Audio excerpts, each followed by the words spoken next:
Bien, empieza el 2015. Para hablar sobre el presupuesto hemos invitado al congresista Juan Carlos Eguren. Juan Carlos, muy buenas noches. Gracias por estar con nosotros en el programa. Bien, antes de pasar al presupuesto 2015, cuéntanos un poco cómo acabó el 2014. ¿Cuál fue la variación entre lo presupuestado y lo real? Sí, sorprendentemente mejor de lo que esperaba, porque nosotros sacamos el ranking trimestral, el último a octubre estaba bien flojo, pero en el último trimestre todos los sectores se han puesto las pilas, se puede decir, y hemos cerrado con 79.4% de ejecución presupuestal en inversiones, lo cual ha significado 34.000 millones. Quiere decir que de cada 5 soles que están presupuestados para gastarse en inversión, solo se han gastado 4. Exactamente, o sea, se ha dejado de gastar 800 millones, pero siempre lo importante son medir las tendencias, ¿no? Más que la fotografía. Correcto. Y la tendencia es buena.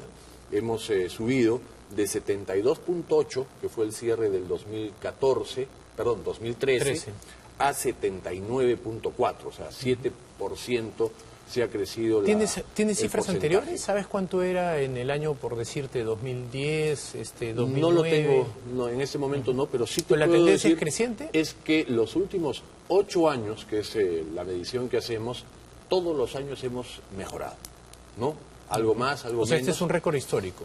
Y este es el récord histórico y es el salto más importante. Una mejora de 7 puntos no lo he visto hace mucho tiempo.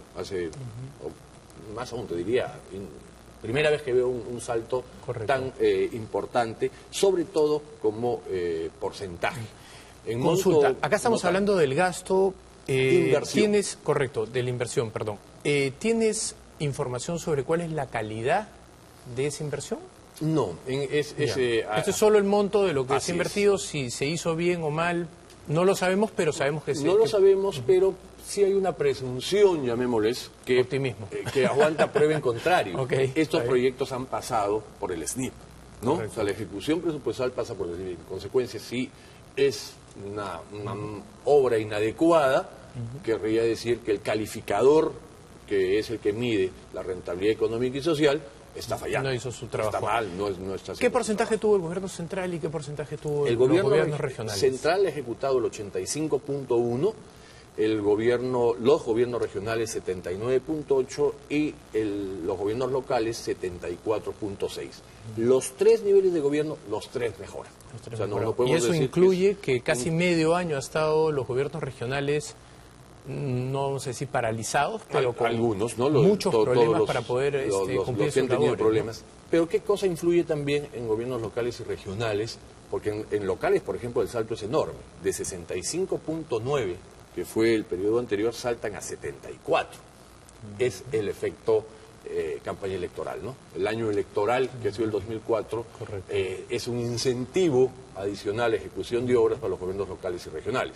Incluso muchos indebidamente, sobre todo aquellos que tienen canon, que son transferencias perpetuas que no revierten, no ejecutan esperando el último año para mostrar la mejor ¿Cuánto fue el presupuesto de inversión del año pasado, del 2014? 43.000 millones. ¿Y cuánto va a ser en el 2015? Estamos hablando de 48.000, no es mucho más. No es mucho más.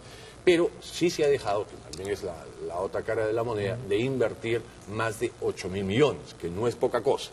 Y sobre todo en el 2014. En el 2014 de los 43.000 se dejaron de invertir 8.000. 8.000, que el ideal hubiese sido que se invierta de manera particular el 2014, porque ante el enfriamiento de la inversión privada, que ha pasado a ser negativa, ¿no? El impulso anticíclico de la inversión pública debió ser mejor de lo que ha sido. De estos 48.000 que son solo la parte de inversión del presupuesto del 2015, ¿qué porcentaje es gobierno central? ¿Qué porcentaje son gobiernos regionales y locales? Estamos hablando, gobierno nacional tiene 13 de 34, entonces estamos hablando más o menos un 30%. Un 30%, de ahí el otro tercio, 35% gobierno nacional, 35% gobiernos locales y la diferencia gobiernos regionales. Pero el presupuesto más alto es a nivel de gobiernos locales. Claro que estamos hablando de 2.000 municipios, ¿no? Correcto. 2.000 municipios 14.000 millones. En segundo lugar está el gobierno nacional con 13.377 millones, que básicamente están en los 19 sectores, 19 ministerios, y los gobiernos locales 6.500 millones, regionales 6.500 millones, que son 25. ¿No? Entonces, si sacamos en proporción al número de organismos ejecutores, quienes más ejecutan individualmente es el gobierno nacional.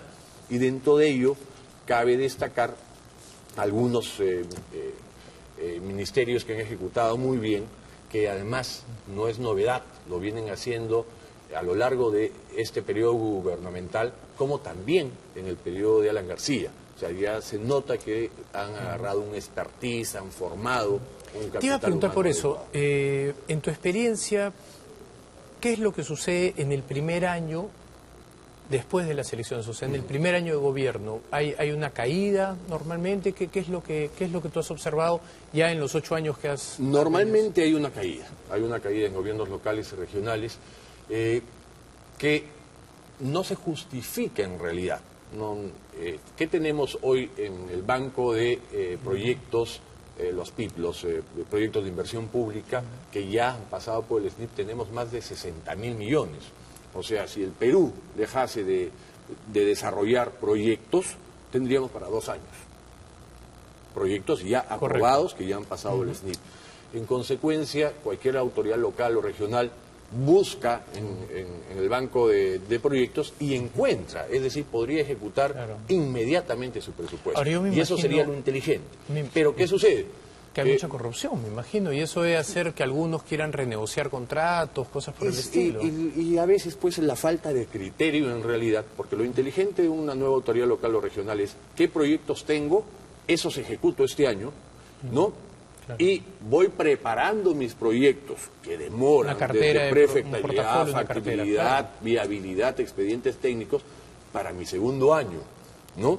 Pero muchos no quieren hacer los proyectos promesas del anterior, que le dejaron del anterior alcalde o al anterior presidente regional, que incluso esos proyectos en campaña los criticó, ¿no? Entonces es una tontera, ¿no? El querer refundar la patria, no partir de cero. El famoso complejo de Adán, ¿no? El complejo de Adán, ¿no? Porque, y se corren un riesgo. Casi pandémico en el Perú, ¿no? Porque si el primer año no ejecutan obras, vienen las críticas, y el segundo año ya comienzan los procesos de revocatoria. Entonces, es pésima decisión querer hacer un borrón y cuenta nueva y partir de cero en el desarrollo de proyectos. Correcto. Para lo que es gobierno central, para el año 2015, ¿cuáles son las principales obras de infraestructura o de inversión que vamos a ver este año? Mira, hay un lineamiento general. El ministerio que se lleva 40% de la inversión pública es el Ministerio de Transportes y Comunicaciones, ¿no? Que tiene que ver con carreteras, tiene que ver con puentes, tiene que ver con red dorsal, ¿no? O sea, infraestructura de telecomunicaciones, es el principal rubro.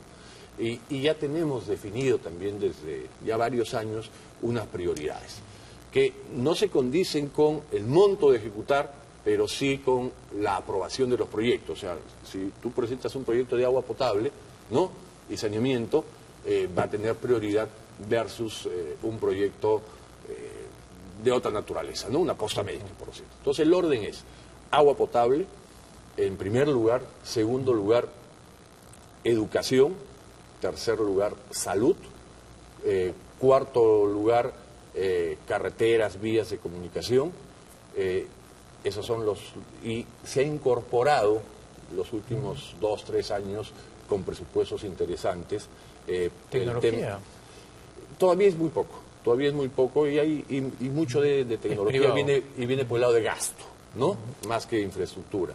Lo que sí se ha incorporado es para el agro, tema que me parece muy bien en este escenario de cambio climático, calentamiento global, la necesidad de... Proyectos como Max, por ejemplo. Proyectos como Max y represas chicas. Hay un fondo Mi Riego que tiene ya 1.500 millones asignados para represamientos, no estos mega proyectos, sino proyectos intermedios, ¿no?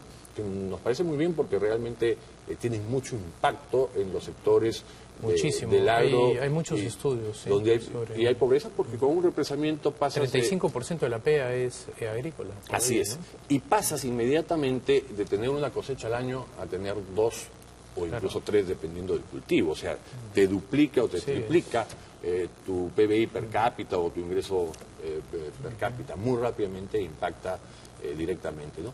Es un buen fondo que no se ha dinamizado lo suficiente. Yo espero que este año el cuaje termine de ponerse a punto porque realmente son proyectos que vale la pena. Porque tienen que ver además con tema hidroenergético, las pandemias globales hoy son cambio climático, calentamiento global, seguridad energética, seguridad alimentaria. Entonces viene vinculado a Twitter todo ese... localmente.